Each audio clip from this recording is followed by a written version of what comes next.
भावाम्बुधौ सन्ततसाश्रुमग्नं लीलारसज्ञं रसिकावलम्बं भक्तेषु पूज्यं मृदुगौरमूर्तिं वन्दे गुरुं तं परमं शरण्यं वन्दे गुरुं तं परमं शरण्यम। श्री सद्गुरुदेव भगवान की जय। आज हम श्री हर्षण कृपामृत सरिता के इस अंक में श्री सीताराम विवाहोत्सव, जिसे पूर्णी की समैया के नाम से जाना जाता है, उस पर चिंतन कर रहे हैं। सभी रसिक जनों का आज पुनः इस मंच पर स्वागत है।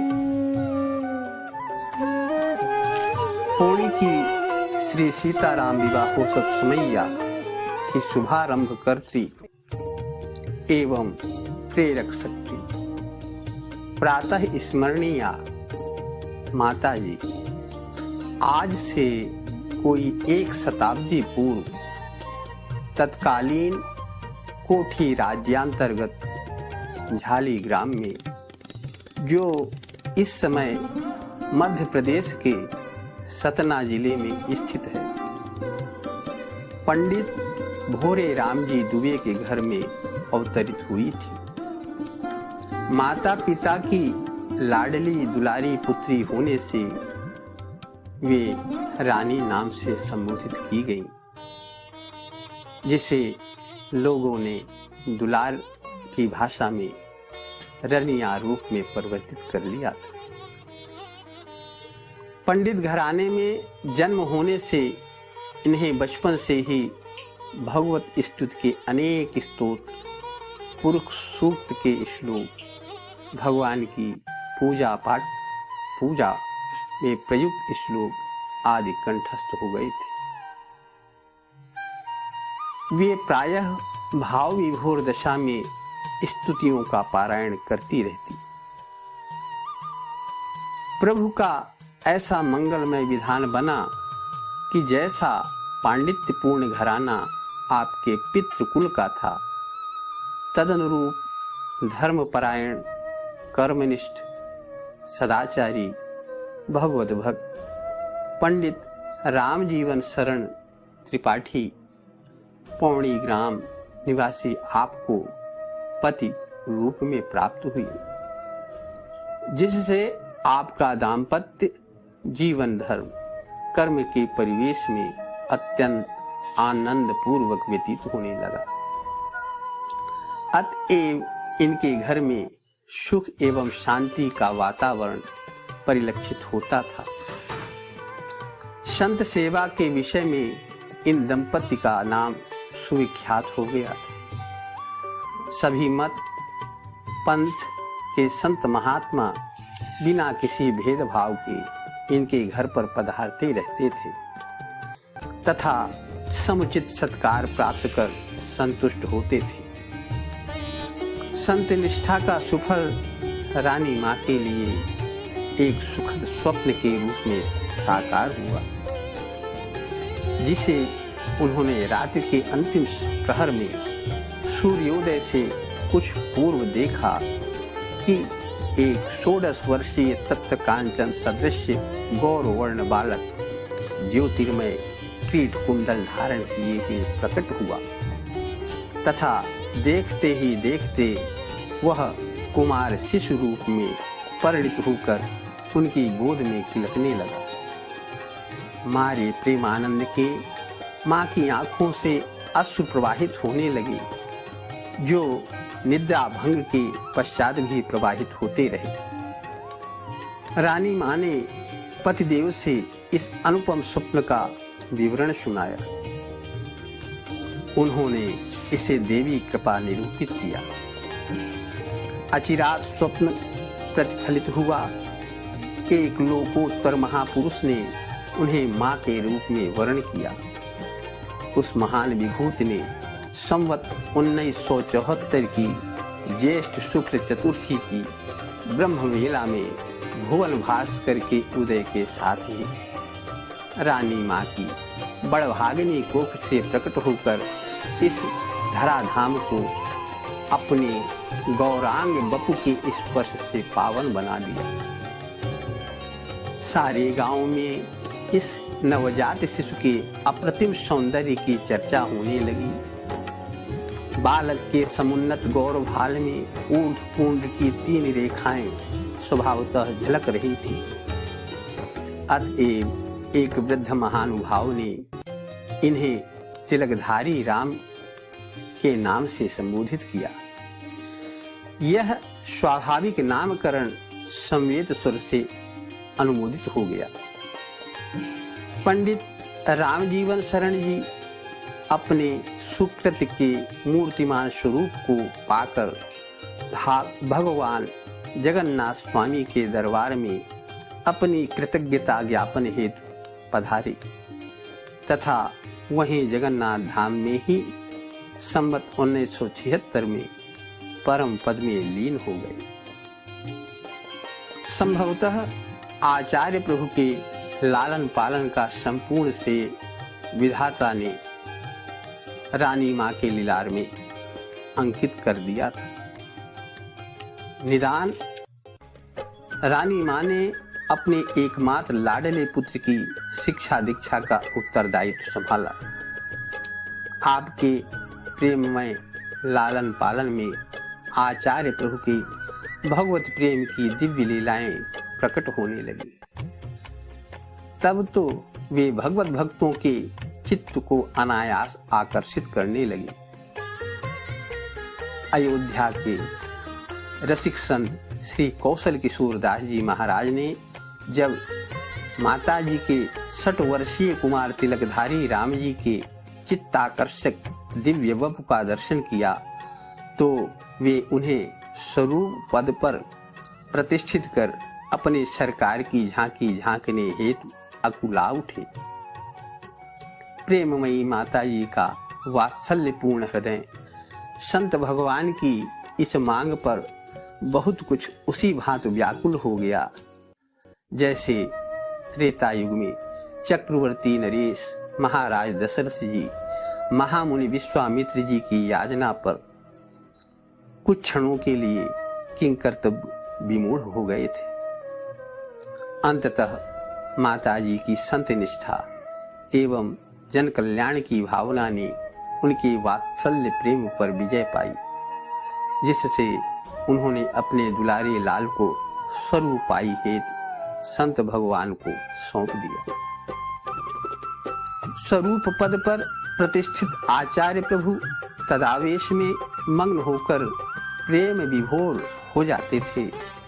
अस्तु मातुश्री को बराबर शंका बनी रहती थी कि कहीं एकमात्र प्राणाधार लाल गृह त्याग कर सर्वदा को चला ना जावे।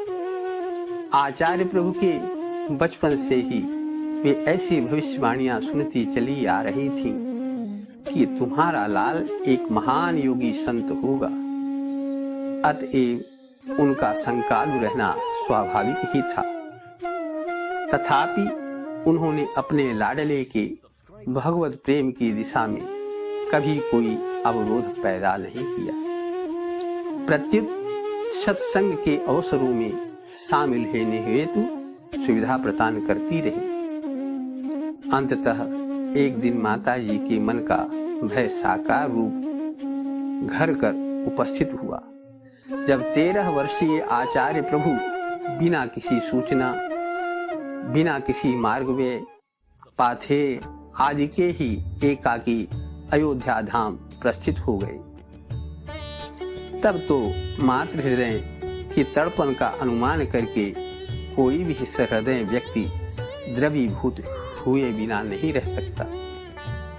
मातुश्री की छटपटाहट अविराम प्रार्थना के रूप में युगल सरकार के अंतःकरण को हिलाती रही, जिससे प्रेरित होकर आचार्य प्रभु किंचित कालोपरांत वापस घर लौट आए।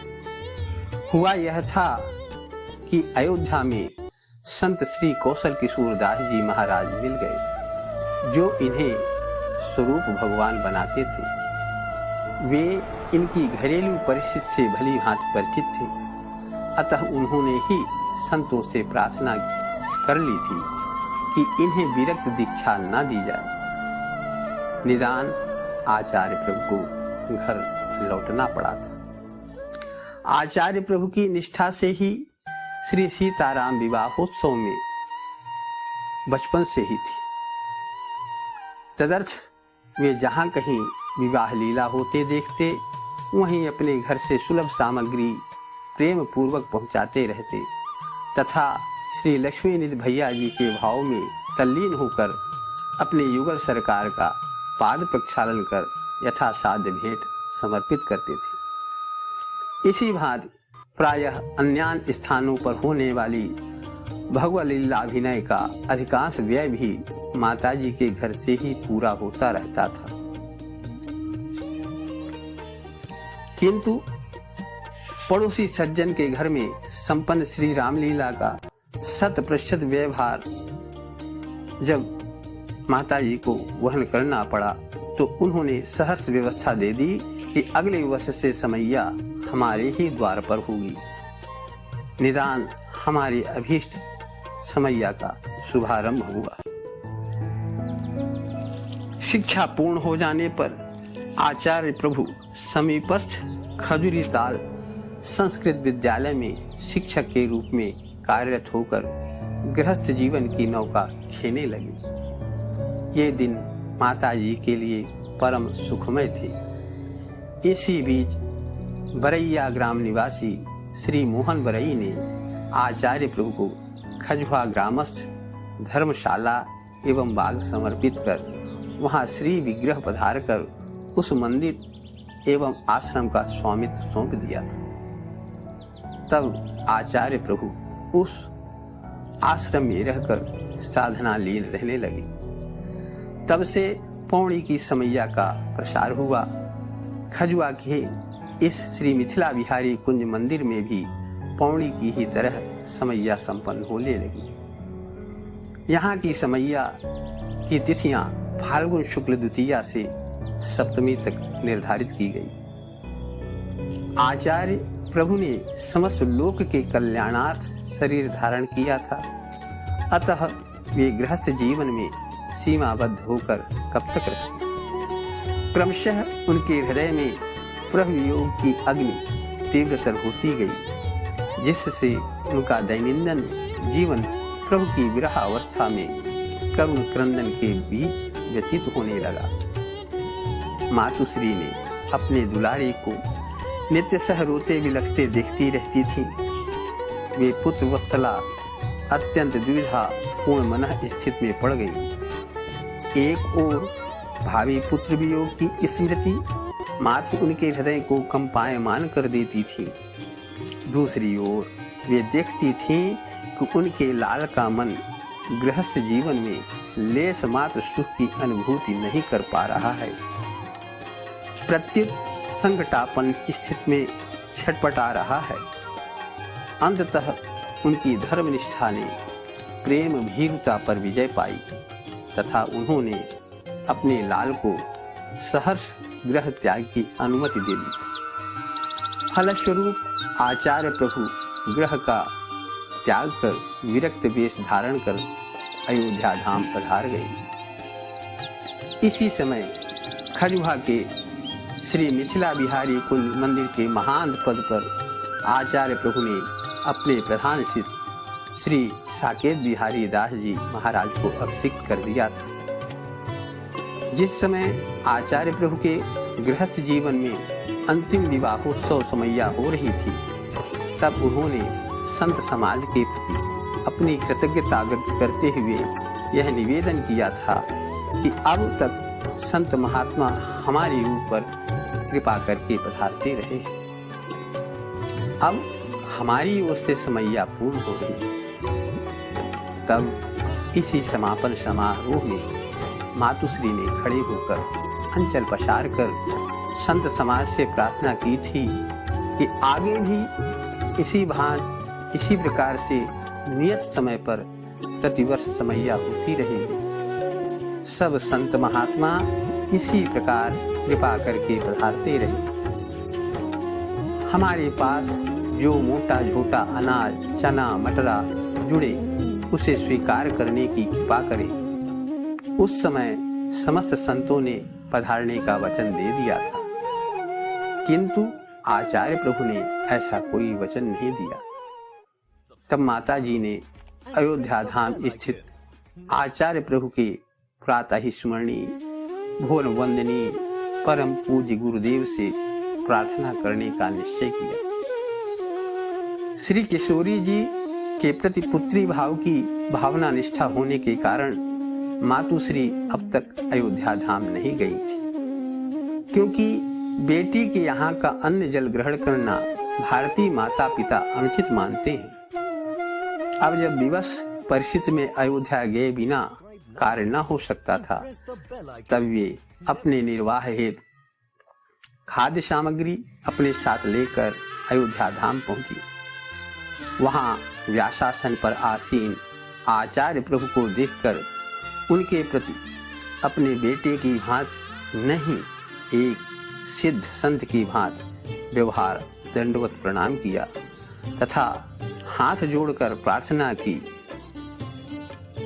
तुम तो अपने बहनी के नेरे रहे का आइन गया हो, पर हमारो डोरी न टुराया, जौने हमहु उन्हीं के नेरे पहुंच जाई, बस हमारी यह विनती है।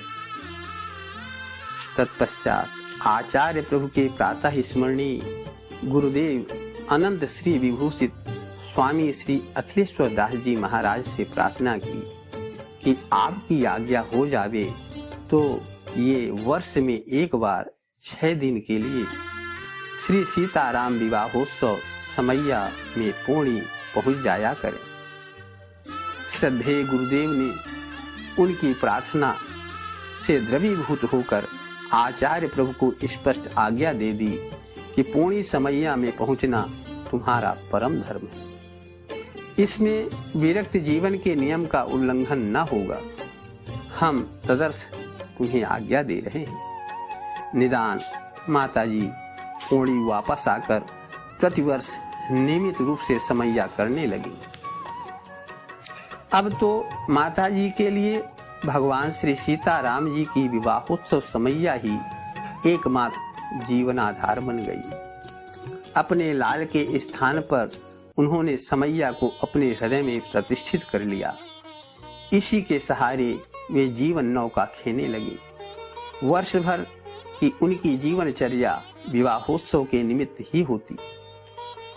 अपना पेट काट काट कर वे वर्ष भर में जो भी अन्न दाना बचाती, उसे विवाहोत्सव समैया में लगाकर अपने को धन्य मानती। मातुश्री के हृदय में श्री किशोरी जी के विवाह के प्रति ऐसी लगन है कि वे प्रतिवर्ष अपने पुत्री का सच्चा विवाह मानकर सारा उत्सव संपन्न करती। प्रतिवर्ष उत्तरोत्तर अधिकाधिक निष्ठा का दर्शन होता। वे अपना सब कुछ प्रतिवर्ष लगा देती, कभी कुछ बचाकर नहीं रखती। एक बार 2-3 वर्ष तक लगातार अवर्षण से अकाल की विषम स्थिति पैदा हो गई। तब मातुश्री ने अपनी पुत्रवधू एवं नातिन के साथ मटरा आदि मोटा अनाज खाकर जीवन यापन किया तथा गेहूं चावल आदि बचाकर संत सेवा के लिए सुरक्षित रखा। फिर भी अब व्यवहार पूरा पड़ता ना दिखाई दिया तो उन्होंने परामर्श दिया कि आप दोनों सरकारी राहत कार्य से बन रहे बांध में मिट्टी डाला आया कर। साधारण श्रम में विशेष मजदूरी मिलेगी, उससे रुपयों की व्यवस्था हो जाएगी। परामर्श हितकर था, किंतु जब इस प्रकार की मजदूरी से आचार्य प्रभु की प्रतिष्ठा पर आघात लगता दिखाई दिया तो इस विचार से किंग कर्तव्य विमोह सी होकर छटपटाती रही। तब श्री किशोरी जी ने उन्हें स्वप्न में भरा पूरा भंडार दिखाकर निश्चिंत किया कि माताजी देखिए, आपके घर में कितने मिष्ठान भरे हैं, आप क्यों किसी भांति की चिंता कर रही हैं? माताजी की संत निष्ठा अनुकरणीय है। उन्हें सदा यही भावना बनी रहती कि मेरा सर्वस्व संत सेवा में लग जाए तो मैं धन्य हो जाऊं। तदर्थ वे 90 वर्ष की ऐसी अत्यंत वृद्धावस्था हो जाने पर भी तन मन धन से संत सेवा में तत्पर रहती है, जबकि उन्हें अब शरीर संचालन क्रिया में भी कष्ट होता है, तब भी वे वैसा जो कुछ बन पड़ता संतों के चरण धोने का प्रयास करने लगते। इस अवस्था को देखकर संत समाज स्वयं यह चाहता कि हम भुवन वंद्या माता जी की सेवा पा सकें तो धन्य हो जाए। ऐसी परम वंदनीय माता श्री में निरभिमानता इतनी है कि इतना महान कार्य संपादित करते हुए भी कभी यह भाव नहीं आता कि मैं यह सब कर रही हूँ। प्रत्युत वे सदा यही कहती रहती हैं कि यह सब श्री किशोरी जी कर रही हैं, मैं क्या कर सकती हूँ। अपनी श्री किशोरी जी को वे हमेशा एक अल्पवयस्का पुत्री के रूप में ही देखती तथा हर समय पूर्ण वात्सल्य भाव से भावित रहती। अतएव वे घर में छोटी पुत्री को अकेला छोड़कर बाहर आने जाने को तैयार नहीं होती। वे अपने आप को सदा उनकी देखभाल में तत्पर मानकर सदा सक्त रहा करती। एक बार परसवाही में पंडित कैलाश प्रसाद जी ने उनसे वहीं रात में ठहरने की प्रार्थना की तो वे बोली, हमारी छोटी बिटिया घर में अकेली न जाने कैसे रहेगी, उसे डर लगता होगा, भूखी प्यासी होगी, अतः वे उस दिन घर लौट आए।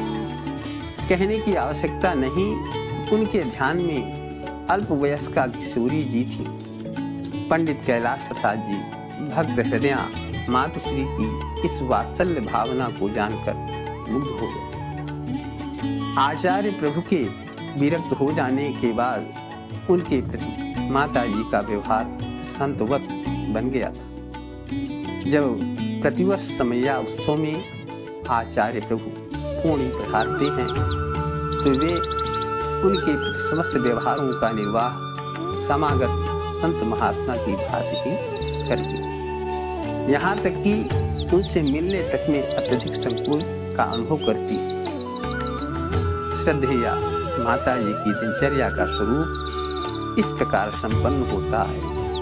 वे प्रातः उठते ही प्रभाती की श्लोक वंदना आदि का मौखिक पाठ करके फिर कुछ देर सीताराम सीताराम नाम का जप करती।